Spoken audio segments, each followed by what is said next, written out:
বগুড়ার শিবগঞ্জে গভীর রাতে এক দুঃসাহসিক ডাকাতির ঘটনা ঘটেছে। উপজেলার দেউলি ইউনিয়নের রামচন্দ্রপুর গ্রামে মৃত বিভাসচন্দ্র সরকারের বাড়িতে একদল দুর্বৃত্ত হানা দিয়ে নগদ টাকা ও বিপুল পরিমাণ স্বর্ণালঙ্কার লুটে নিয়েছে। এই ঘটনায় এলাকায় ব্যাপক চাঞ্চল্য ও আতঙ্কের সৃষ্টি হয়েছে। স্থানীয় সূত্রে জানা গেছে, গভীর রাতে একদল ডাকাত সদস্য জানালার গ্রিল কেটে কৌশলে বিভাসচন্দ্র সরকারের বসতবাড়িতে প্রবেশ করে। ঘরে ঢোকার পর তারা দেশীয় অস্ত্রের মুখে বাড়ির সদস্যদের জিম্মি করে ফেলে।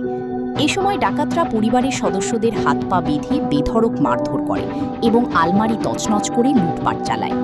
দুর্বৃত্তরা বাড়ি থেকে নগদ অর্থসহ প্রায় 10 থেকে 11 ভরি স্বর্ণ, 20 ভরি রূপা এবং দামি কাঁসার বাসনপত্র নিয়ে নির্বিঘ্নে পালিয়ে যায়। ডাকাতির খবর পেয়ে শিবগঞ্জ থানা পুলিশ ঘটনাস্থল পরিদর্শন করেছে। পুলিশের ঊর্ধ্বতন কর্মকর্তারা ক্ষতিগ্রস্ত বাড়িটি পর্যবেক্ষণ করেছেন এবং দফায় দফায় তদন্ত কার্যক্রম চালিয়েছে। বর্তমানে ওই এলাকায় পুলিশি তৎপরতা জোরদার করা হয়েছে।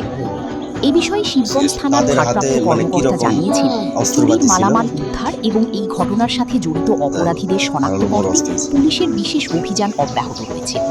ঘটনার রহস্য উদ্ঘাটন ও দোষীদের আইনের আওতায় আনতে পুলিশ সব ধরনের কারিগরি ও তদন্তমূলক ব্যবস্থা গ্রহণ করছে বলে তিনি নিশ্চিত করেন।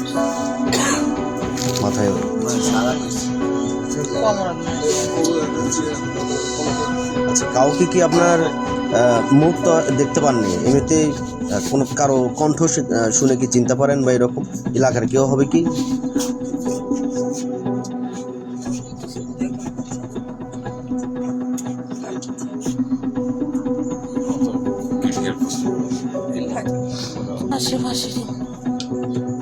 আশেপাশে কেউ নয়, আশেপাশের মনে হয়।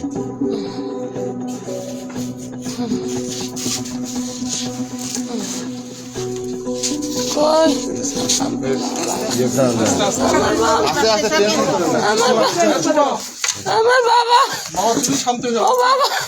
সব ঠিক আছে। তুমি ঠিক আছে নাকি সেটা দেখো।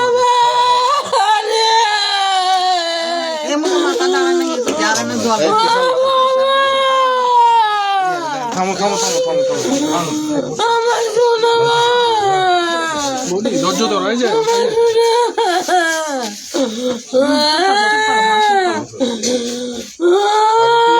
ঠান্ডা টেনশন করেন না, কি হয়ে গেল?